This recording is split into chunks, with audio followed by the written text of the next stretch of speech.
Three, two, one. Ladies and gentlemen, today we have a new guest, and my guest today started as a mechanical engineer at Apple and Miso Robotics, if that's right. You've built a wearable tech company for 3.5 years, shut it down, and then went and sold a foreign B2B product into the US healthcare market against a 44% tariff, zero brand recognition, and a price tag 15 times higher than the competition. You closed three new accounts in 4.5 months, then built a $1.3 million in pipeline from zero in 75 days. And now you have started zero to close doing outbound for B2B founders. Rebecca Zheng is the kind of person who makes you want to rethink every excuse you have ever made and about why outbound does not work. So welcome to the show, Rebecca. Can you tell everybody who you are in 30 seconds? Who you are, what do you do, and why do you do it?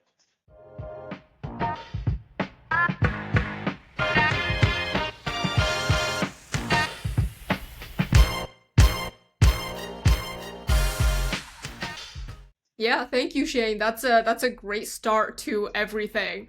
I don't know if I could introduce myself any better, but I'm a previous founder, was in the hard tech space, realized that I didn't know anything about marketing and sales, so pivoted to that side, and I've just been in love with it. I'm all for outbound. SEM, I like it too, but not as much as outbound.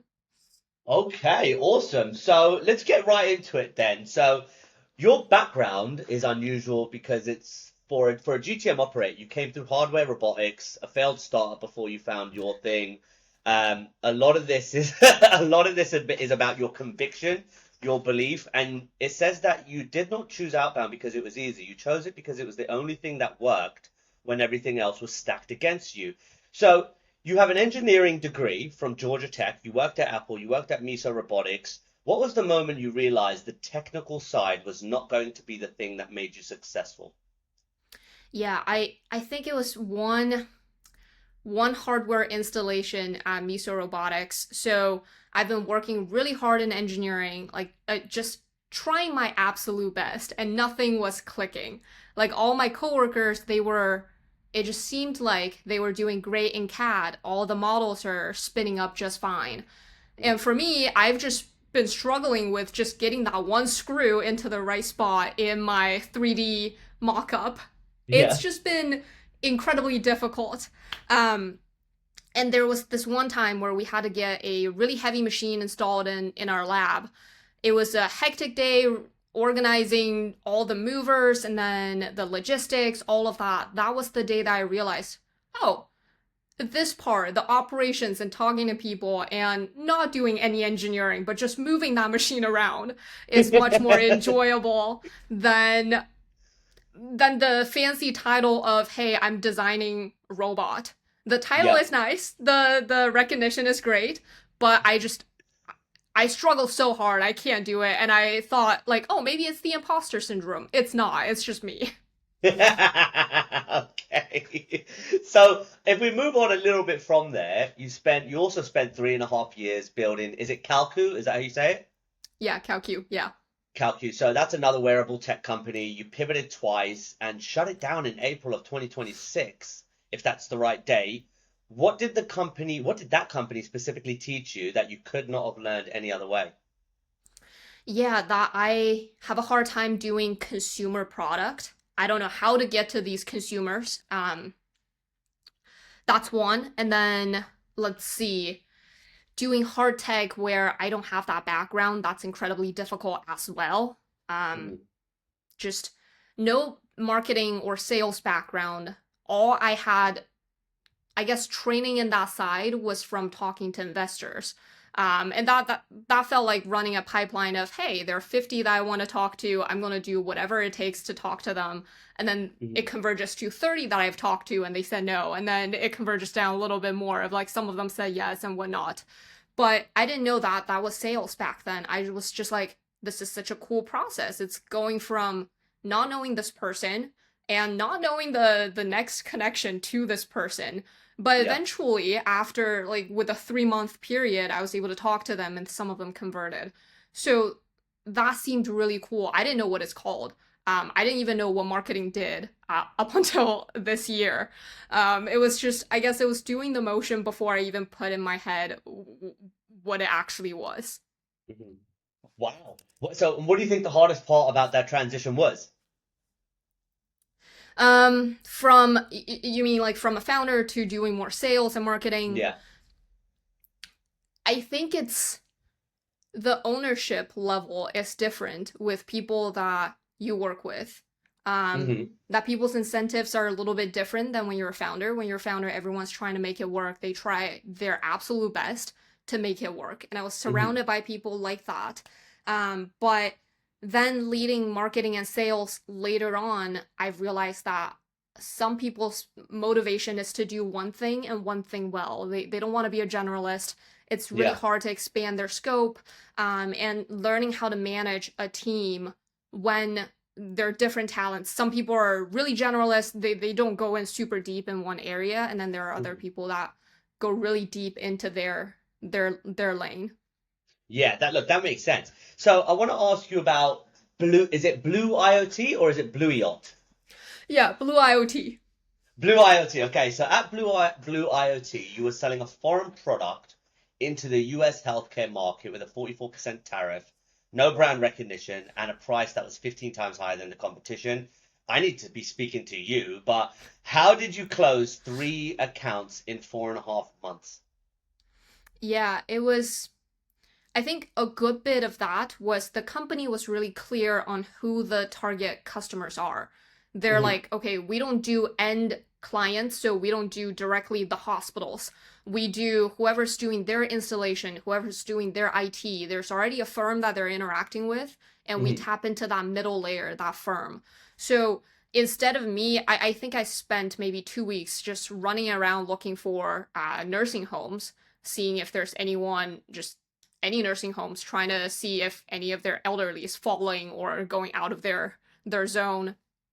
But a really clear ICP from day one that was super helpful, and outbound with intention. That was the next thing. I was getting into more calls compared to some of my coworkers.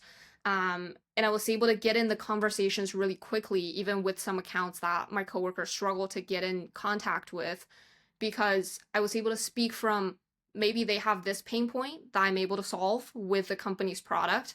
There's something new happening with their company. So I'm speaking from like as if I kind of know them a little bit, but not trying to pretend too much of like, hey, I'm Hmm. their friend. I'm Yeah, yeah. not. Yeah. So kind of finding that balance in the middle of just going from their perspective, what value add can I have before trying to sell them anything?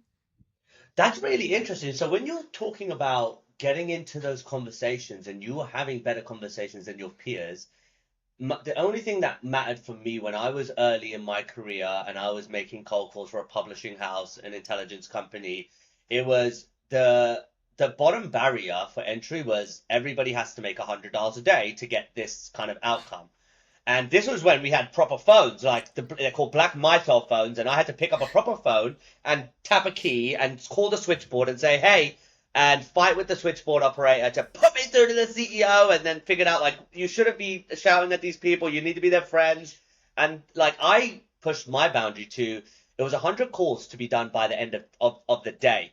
I would Mm-hmm. have 200 dials done before 12 noon and I Wow. had all Wow. of right. I would. And this is the thing. Like they would be like, Shane, you have 3 hours of talk time. You have two. Like we need you to stand up in front of everybody and do it. And I was like, no, you're not paying me for this. But that was how I was able to get into the conversation faster. And then it came like my comfort levels came when instead of holding this damn phone like this, I invested in a headset, and then I would be walking around the office and people are seeing me. And that kind of excitement is what got me, and people were drawn to how are you doing this? What are you doing? What was it for you that got you into more conversations? How were you getting such good numbers? What was kind of the what did you change to make that happen? Mm-hmm. I definitely need to pick your brain on the cold calling aspect and also the dialing on the phone part. Definitely, I need more of that information. Cold calling is something I need to pick up more. Yeah. Um, but back to your question, I think it was LinkedIn. LinkedIn was a fast way to build trust. I'm not very good at cold calling. I think I'm still quite early on in my career with outbound. Mhm. Um, but I think with LinkedIn having a a profile picture, some credible work experience, Yeah. not trying to, I didn't put too many company ads or reposting company Hmm. product stuff. So it was easier to build trust with whoever I'm trying to reach on the other side. I hit, Hmm. I think, about 200 connections every single week for about a month and a half, just trying to build up the prospect base because I was so new to the field. But Hmm. yeah, LinkedIn, I would say that was the channel that I was able to get more conversations in. Were you using any like third party, like I'm not trying to get you in trouble. I used third party tools when back in the day when they weren't so kind of let's just say they weren't so really welcome. But right now, if you were able to say, like, was it all manual? Were you able to leverage any kind of automation, any tooling? Like, how did you get into so many? That's a lot of connections in a week. Obviously, what is that, 40 a day, I think it was. So was it just connect, find the profile, do a search list? Were you using LinkedIn? Were you using Sales Navigator?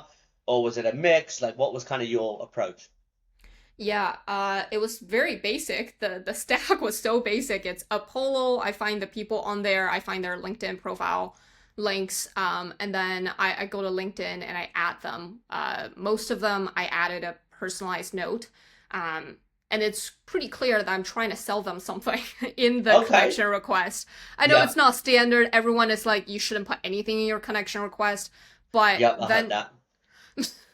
but yeah, I found that not to work really well for me. And for your question of did I use any automation, I'm still not all the way up ramped with the fancy Claude and Open Claude and Hermes agent stuff. But I did use Phantom Buster to kind of get information scraped in a Yeah. large setting. For all of the sending and getting into conversation, that was all manual. So Yeah. pulling information, Phantom Buster, I was able to just get everything in Google Sheets and Excel. I built like a little cell formula of insert their, I think I did college and some work experience. And yeah, it's a tight ICP. That's why it worked. I don't think mentioning it's really cool that you went to this college is going to work across all of Yeah. the people that I'm trying to reach out to. That makes a lot of sense because look, it's very interesting to hear. So, and how long ago was this when you were able, when you pulled this off? How many years ago was this? It's actually not that long ago. It's last September, so less than a year ago to December. I think the field I was targeting, people are not super up to speed with. They're not AI agent startup founders. Yeah, So okay. there's a little lag here. I'm trying to catch up to speed here myself too. So yeah, not that long ago. And then when you got into those conversations, because this is really interesting, because look, the LinkedIn game has become very, very different. So for us, one thing that we've seen work is we like to build. So for the past 3 years, I've always built relationships. Number one, when I first started my podcast, it was about building relationships with people that are smarter than me, so I could selfishly steal their knowledge, just really inherit it and become smarter. And that's how I took 350 podcasts and ended up becoming part of a number three in a software company, and then again building my third software company for myself now. And where we found a lot of kind of success and engagement was inviting people like yourself onto the podcast. And it's a great way to understand as agency owners, as individual solopreneurs, what they're doing, how they're doing it. And then we would quickly find that some of the agency owners that we were working with, they were actually doing, or they were missing a piece of what RevIntel always, well, what we designed to do. Hmm. And that's how we saw a lot more engagement, a lot more conversion on approaching through a podcast, building the relationship. But then there's a caveat to that because when you build a podcast and you invite people to come onto the podcast, not for the sole purpose of selling to them, but you want to build that relationship. And then Right. you're like, oh, you saw this, you run an agency. Are you looking at anything like this? Sometimes we found out that people are just doing it just to be nice, but then they wouldn't buy anything. So Hmm. it's like a defeated strategy, right? And then you Yeah. really should be kind of messaging them. And so then we tried to be a little bit more direct. And then we found that there was a certain group of people that we wanted to have on the podcast for popularity, for awareness. And then there was another group that we wanted to just be very direct with and start. And lo and behold, the people that we were direct with came on board as clients and customers, which really, really worked well. So it's really Mhm. interesting to hear that. Is there any other kind of av or channel that you've leveraged above LinkedIn or combined with LinkedIn that has, let's say, made you a little bit more successful now than in the past? Mhm. Yeah, it's very basic. I would say just email marketing. That email marketing, I would say very little sprinkles of voicemail on top of that, but Okay. sprinkles. With email marketing, we use very similar personalizations that we would use with LinkedIn. We still pull their background from LinkedIn, and then we use that information with their company's background, some of the Mhm. different fields that we run in Clay, to send them personalized messages on email. So emails worked well when we combine it with LinkedIn, but just by itself, I have a hard time of finding making it super scalable because I feel like the messaging runs dry at some point. Um, Open rate isn't super good, and we fickle with the messaging way too often. Wow. All right. So let's jump back into a little bit of your time at Blue IoT. So after closing three accounts, you were promoted to GTM and brand at IoT, and you grew a non-paid channel. I'm trying to have George do this. You just taught, so heard me on the phone, and grew a non-paid channel from 0 to 170 leads and over 1.3 million in pipeline in Q1 of this year. Walk me through how that actually happened. Yeah, so all of last year and before last August that I joined Blue IoT, I guess before last July, before one of my coworkers joined, the company's lead generation motion was purely Google ads. There's some meta ads. I think the company has tried LinkedIn ads a long time ago, but defeated by how much ABM actually is. Um, so before that, it was mostly the sales funnel is you get leads from running ads, and then we have these account managers that take over the middle layer, and then some of them go into deals. Uh, and this January, instead of just having our BD team of three people reach out doing outbound to clients, we started making it more systemized. So we have Clay, we use Clay, we try Lemlist, we're currently using Instantly, to pull all of the people in. Either we're doing Apollo to find their background, or Lucia, or a combination of Google Maps and all of those to find the leads, and essentially just do personalized messages to them in email, at scale, at way bigger scale than we can with LinkedIn. We thought about renting accounts, but defeated also by how expensive that is, and it seems a little iffy for LinkedIn. Yeah. Um, if I have any success with that channel, I'll definitely let you know. All right, cool. So let's jump into what outbound actually is and what it is not. And you've clearly built a craft around this. So you work right now with technical B2B founders who treat sales as a context switch and a hassle. What is the single most common thing you see them doing wrong with outbound before they come to you? That's a great question. I have to think about it a bit. I think it's inconsistency. Um, they probably run outbound just as good, if not better, than how I run it. Their founders, they're incredibly smart, like the most resourceful people on planet Earth.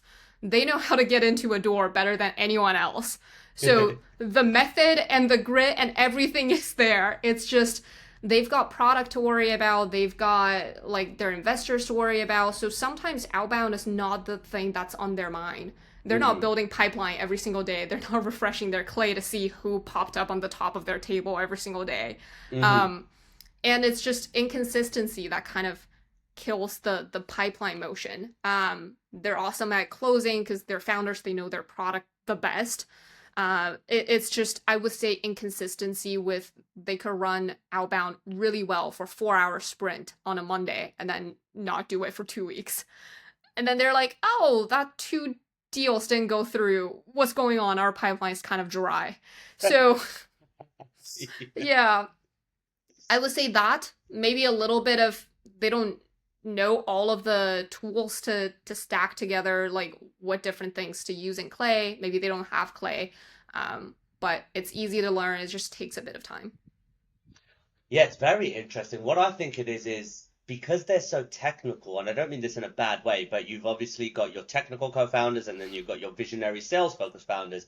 I've been the visionary sales focused founder my whole life. I hired a team from Colombia. They built me a product, and I tried to get to terms with helping manage it, helping with the product roadmap. And I just, honestly, I came to a place where it literally just wasn't for me. And I ended up replacing that individual. And then the same concept still applies, which is he knows his technical way around his product expertise. He's got that down packed. You ask him about an ICP and outbound and making calls, it's oblivious to him, right? He has no idea. But you talk to me about it, and I can go through every single nook and cranny on how it works. So I think also lots of the technical founders, they don't even know what an ICP is in some cases. Have you found that? Yes, yes. That's a great that's a great reminder because I'm thinking of the founders that I've worked with, and they're kind of bridge that gap. But yes, they're definitely founders. Either they don't know what the word stands for, or they don't quite understand how to find their ICP. Um, that's a painful process. Outbound can help with that to get them more into more conversations with real potential customers, Mhm. to get them closer to an ICP. But yeah, some of the technical founders, the gap is big, and just like I didn't know what marketing entailed up until this January. I'm sure a lot of other technical background people don't know that either. It takes like tens of hours of listening to podcasts, consuming YouTube content to even know what that is. It is. Who would you say, before we go into the next question, who would you say is your go-to, my go-to sources for podcasts right now? My top favorite one, I don't like him so much, but I love the stuff he talks about, is Harry Stebbings at 20VC. I'm somewhat envious of him. He's kind of taken my idea and made it really, really good, and he's built this fund and everything. I'd love to have that. And then you've got My First Million with Shan and Sam. I love those two.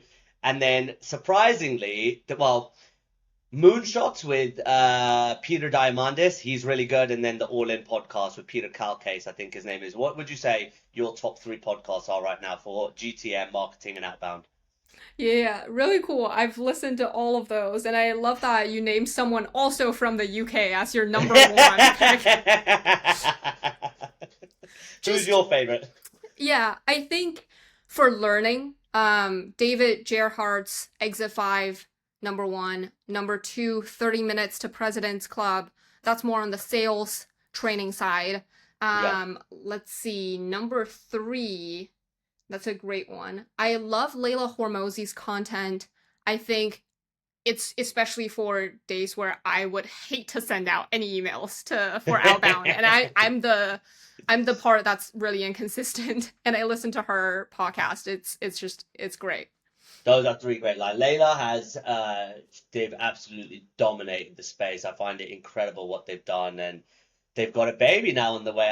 Did you see that? They did the whole little muffin cake thing, and they do things so like subtly, like they've got so much money, but they do it so subtly. It's really kind of I classy how know. they put things together. I love it. What do you think is the number one thing then that you've taken away from Layla Hormozi's work? Mm. It's I love her one phrase of fuck the mood, follow the plan. Because most of the mornings I wake up, I don't want to send out a single LinkedIn connection. Yeah. Then I go through like a week of nothing outbound. The next week, I'm wondering, oh, I'm not scheduling any calls. What is going on with my calendar? So that's probably the one thing I take away from that. It's Mhm. plan the day before and then follow through with, with outbound. It's a lot of it is consistency. Whether you do it on automated mode or you do it on manual mode. I completely agree. So your guarantee. So let's actually talk about your business a little bit. And again, the services business, the agency business, zero to close. It's really exciting to see that you've built a company around this. I built my first agency in 2020 at the height of the pandemic. I built it for 3 years. I sold it with an acqui-hire. It was a great opportunity, but I hated the one thing I hated the most about being an agency owner. Number one was managing my team, right? So I usually hire somebody to help manage a team now because I'm not the best at that. I'm very, very like I'm high strung. I always want to go fast, so I'm not really the best people person when they tell me I'm sick or I can't come into work today. I don't do well with those kind of conversations at all. But then when it came to selling my business and speaking to investors, there's a very small multiple on an agency, and you can build an incredible a lifestyle business. It can go forever. You can have a very comfortable life. But I saw that I want like orders of magnitude in scale, and I couldn't achieve that with my agency. So that was when I started my podcast, and I took a step back and I was like, let me kind of go back to the drawing board. I love being a CEO. I love the title. I love owning my own business, but I need to know more. And that's when I went to a SaaS company and kind of did what you did. And I got to earn my stripes and I got to figure out how things work. All the stuff that I learned at the agency, I was now able to deploy it in a software company that was funded. So it's like all of that stuff was just loaded with fuel and just supercharged. And that company went to from zero to a $15 million valuation in 2.5 years without a product. Wow. So that was like really, really fast. And then from there, I took a small piece of time, which is where I started to book meetings again for businesses. And even after 3 to 4 years, the same problem applies, which is me and you will book a meeting for a client, and that meeting might be great. It might be great. Now, let's say we book 10 great meetings, and then we're so gassed, we're happy, and we're like, yes, let's go to the Friday call. We're going to have a great call, and they're going to upsell, and they're going to spend more money. And then you get to the call, it's like, hey, how's it going? We're really excited. We booked you 10 meetings. And they say only 5 showed up. Mm-hmm. Or they say, oh, we haven't closed any yet. And it's like month 3 and their sales cycle is 5 months or 6 months or even a year. And they're complaining about something at month 2 or 3. That was where I saw the biggest breakdown in the agency space. How have you found it in the agency space right now when you're delivering opportunities to clients? And the biggest problem that we've had or that we've seen across 350 agency owners is there's an element of guesswork that they just simply cannot remove. And that is again that time where you book a meeting, you pass it over to them. They're either giving it to their reps or distributing it to their reps, and their reps might not make the meeting, or the prospect might not show up for the meeting, or they show up for the meeting and they don't know what the meeting is about. They just love the way you called. How have you found that situation to be best managed? Yeah, I don't think I found a great solution for it yet. For the agency that I've started, we don't have any signed clients yet, so I'm not going to speak from that perspective. It's Mm-hmm. like 40 days old. I wouldn't talk too much about that. But with Blue IoT, essentially my job is to set meetings for my entire team, but with more automation involved. Yeah, there are lots of times where I set a meeting, I think it's going to be great, it's going to generate us lots of revenue. And either a salesperson is really busy, they forgot that there's a meeting, or they don't take it as seriously because they're like, oh, I got a random meeting on my calendar. What the fuck is this? I've got other more important things to do. Yep. This current account I'm managing, it could give me a much bigger commission just end of this week. So there's definitely a gap there. And I think there's communication, or I guess there are times when I book a prospect a meeting and then the client on the other side doesn't show up. Um, it's really difficult because sometimes they change time right before the meeting, and then I have to tell the person I'm working with, the founder, like, hey, this person can't make it. It's last minute. You and your CTO, I'm sorry, you guys woke up early for this. Um, yeah, it's really difficult. And in the middle of that 3 days, it's really hard. I don't know if I should relay to the founder of more information of this client that I got more on the phone of, or in email exchanges, or from their LinkedIn profile. But yeah, it's hard to manage and it's chaotic. It's very, very difficult. It's one of the hardest things. You've got companies that are doing, some of our clients are doing $23 million a year. They've got 117 clients. They've got 127 reps, and they are taking on enormous contracts. and at month 6 they are losing these contracts. The advocate for the agency, they've known them for years. They are delivering meetings, but again, to the point, their sales cycles are 12 months, and they're calling it quits at month 6 because they don't have a meeting. So I'm like, why did you buy this then if you know that your freaking sales cycle is 12 months? So it's a very, but again, this is why we built RevIntel. So I hated that conversation, which is why I spent as much time, as much effort, and as much money as possible just so I could tell a client, shut up, you are wrong. So That is satisfying. it's savage, right? It's absolutely savage. Yeah. So your guarantee on zero to close is 10 qualified meetings in 2 months. So how do you define qualified, and how do you make sure what you are booking is real? That's a great question. On qualified, I used to just get the meetings first and then ask my potential client if that's someone they take a meeting with.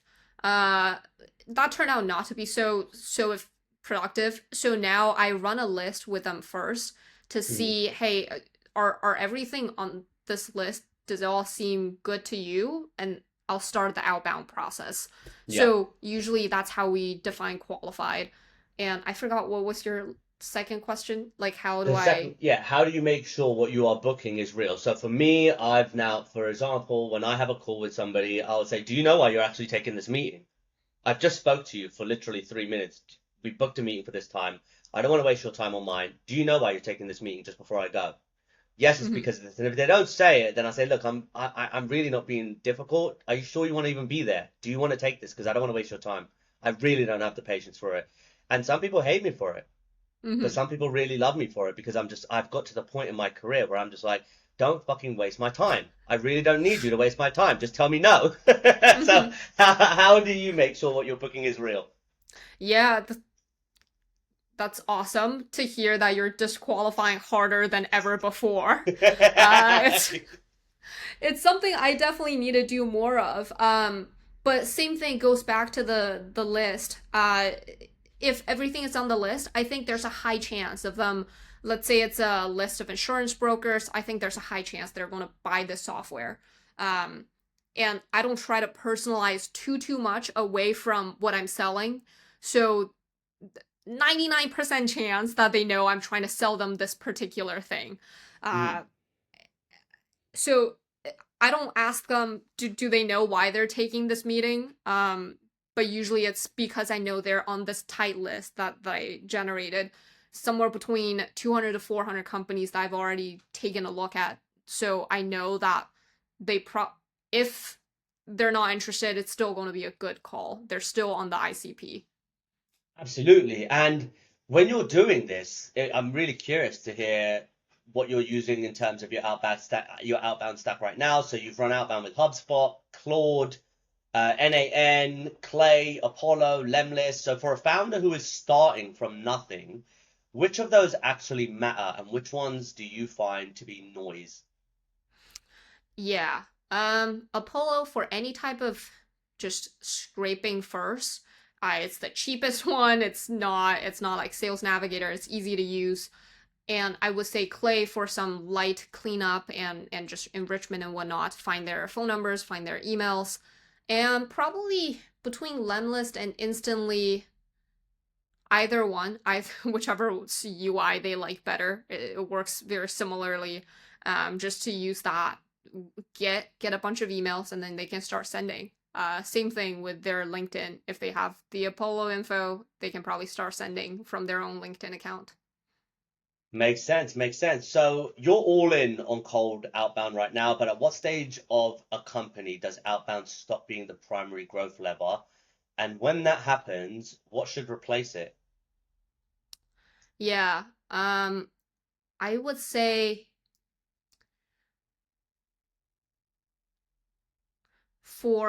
I think for sales-led companies, outbound is always going to be a thing. But let's say that they've decided to go with someone gets a free trial up front, and that's how they're leading growth, then I don't think outbound is going to be all that effective. I'm not sure if there's I haven't reached a stage where the founders like we definitely don't want outbound unless they're in consumer or something, then it makes sense. Mhm. Uh, but I haven't seen a case where outbound doesn't really work. Yeah. Do you know any field? Because I have a hard time thinking of one. All right, so I will tell you. So for me, so inbound takes time, right? So anybody Right. says I want inbound leads, I will always say to them, all right, do you have 6 months to wait? Are you ready to spend ten to Yeah. $15,000 a Yeah. month and wait 6 months and then maybe start to receive leads? No, I Right. want them right now. Okay, so you're gonna have to spend double. Are you ready to spend double now? Because that's what it's gonna be. Yeah.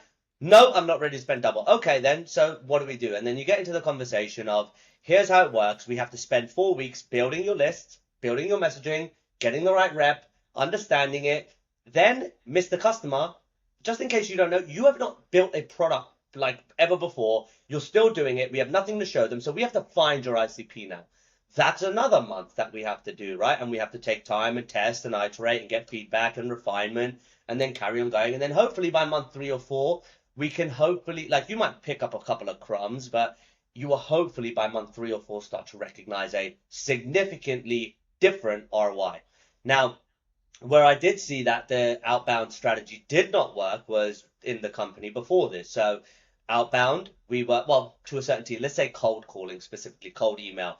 We were cold emailing the US debt collection market. We were cold emailing the UK debt collection market. We were cold calling them. I'm very, like, not obnoxiously, not with any arrogance, not being facetious. I am very, very, very good at cold calling. Probably one of the best in the country. I'm very confident in that. So I was able to land meetings. I was able to book meetings, but nothing was going forward. Nothing was moving. And then I got to the point where I told the founders, I quit. I'm not doing this cold calling anymore. It sucks. I'm good at it, but you're clearly not getting anywhere. And they said, all right, you will be fired if you don't do that. And I said, okay, fire me and you won't have any more pipeline. So that wasn't exactly the choice. They didn't make that choice. And then they asked me, what do you want to do? And I said, I want to host private events. You are trying to reach a senior led audience. You need to have relationships. Nobody's going to trust a cold call. So what do? So I put on my first event. First event sold out, 19 out of 21 people. Then we had, what was it, eight events after that, totaling 9 events, and 9 events produced over $7.8 million in pipeline. Not one Nice. single cold call was made. Not one Oh single email wow. was made. Not one single LinkedIn message was sent other than, here's an event. Do you want to join? And people were inbounding us, right? So that was when outbound didn't work because of the type of industry. And what worked after that was we've tested the market. We know what is really, really different. People want to go back to a place of rubbing shoulders with people, talking face to face, like we're doing and seeing. I'm speaking to a real person and not an AI bot. So for me, that's what I thought it was. But I guess you haven't found an industry yet that outbound doesn't work. It's probably a situation for you that you will probably get there soon. But would you say no then? Probably. Yeah, not yet. Not yet. I think maybe selling insurance, that will be one thing that outbound would not. I don't know that yet. So I haven't tried it. I wouldn't just knock on it. But yeah, inbound, it's I mean you see the ROI really well after it's been running. So I would understand if a company wants to spend more on scaling their ads and stuff versus outbound. Even with Blue IoT, what we see better ROI, I would say, is with running paid ads. Look, I think that is the next stage. I think that's probably one of the best things that is really working for even a company that I'm working for right now. They're running cold calls. You're going to get what 4 or 5 meetings a month if you're even in a decent list, and they generated 113 leads from Meta ads, which is like it did cost them $15,000 a month, but they generated a decent amount, but they pulled the plug, so now they're not doing it anymore, which is a little bit of a kind of catch 22. So let's Yeah. talk about the last segment, all right? And I want to talk to you about building a business. I commend you for it. Hats off to you. Building a business is one of the most inspirational, motivational things you can do. I'm really interested to know why you actually started why you started Zero to Close. So you launched it in June of 2026, almost 2 months ago, after everything you had just done at Blue IoT. Why start a new company rather than stay and scale at something you've already built? Yeah. There's I don't think this is a great reason that there's this feeling that this tingling feeling that I just have to generate revenue for myself instead of working for someone else. And I think being in sales, being outbound, it's a it's just the next thing that you can grab. It's different from if I'm an engineer and I want to do more freelance work or types of work that I can't even imagine. Mhm.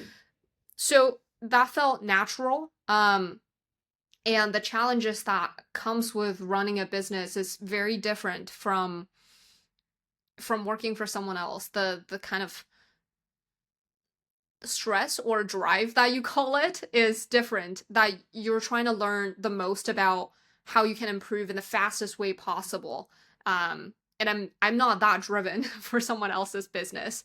Like there's a lot of way to a lot of different ways to learn, but in a different way.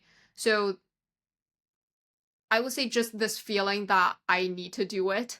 And switching from a product business to an agency based, service based, I think it's a fast way for me to learn how real money is made, how the entire process, how generating pipeline is done. So yeah, that's kind of why. Look, it's a great reason. My reason was um,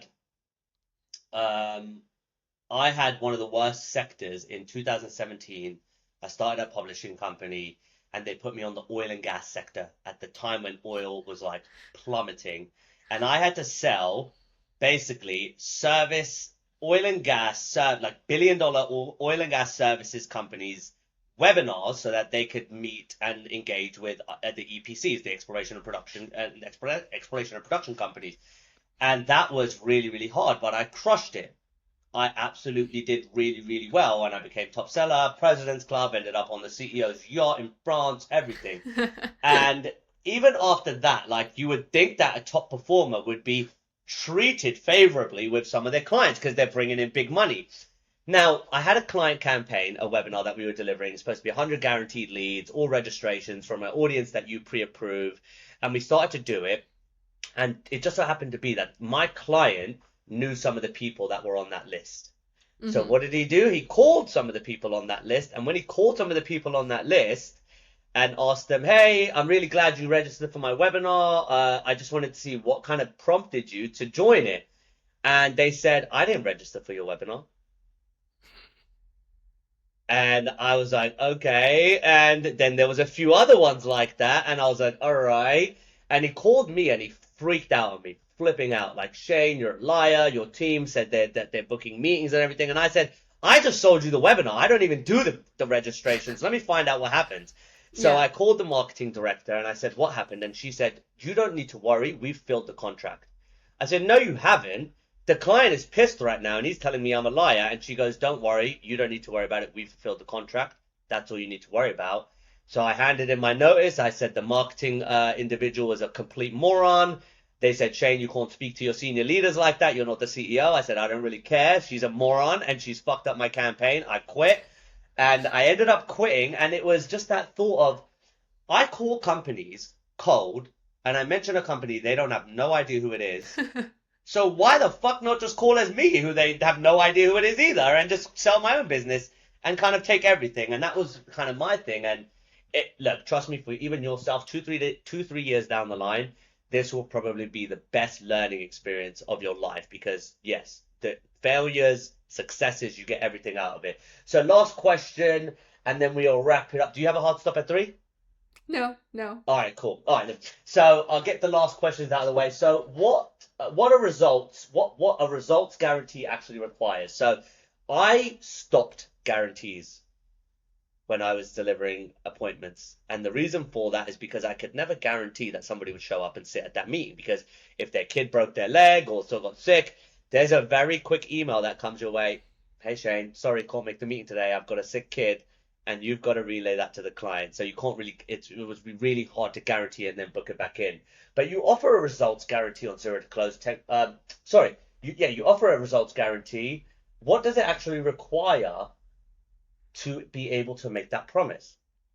Yeah, I've realized that much harder to keep than just booking meetings for myself, and I can just shuffle it around my calendar and Yeah. register it as this person is still booked in. Um, with a client, it's very different, and I've had multiple ones cancel and move around, and then they don't schedule after moving it around two times. Yep.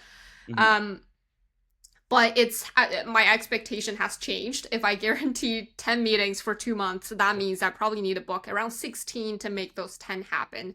But the idea is still, I'm early in the building this. I don't know if you did guarantees at the very beginning. It sounds Yep. like you did.